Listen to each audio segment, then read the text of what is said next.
بسم الله العزيز الرحيم لتنذر قوما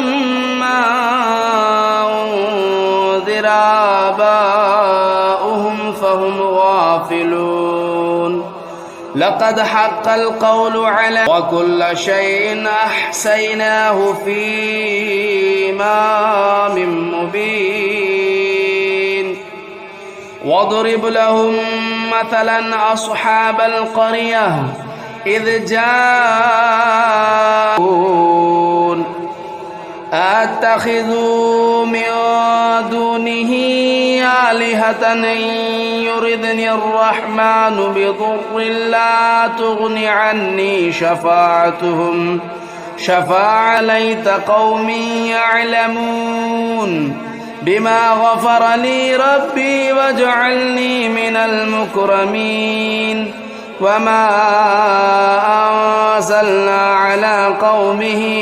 من بعد النهار فإذا هم مظلمون والشمس تجري لمستقر لها ذلك تقدير العزيز العليم والقمر قدرناه مناء لمسخناهم على مكانتهم فما استطاعوا مضيا ولا يرجعون ومن نعمره ننكسه في الخلق أفلا يعقلون الذي جعل لكم من الشجر الأخضر نارا فإذا أنتم منه توقدون أوليس الذي خلق السماوات والأرض كل شيء وإليه ترجعون بسم الله الرحمن الرحيم الرحمن علم القرآن خلق الإنسان ربكما تكذبان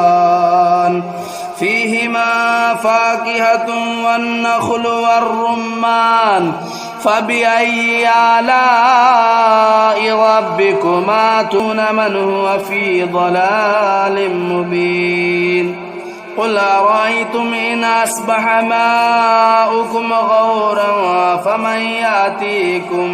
فمن يأتيكم بماء معين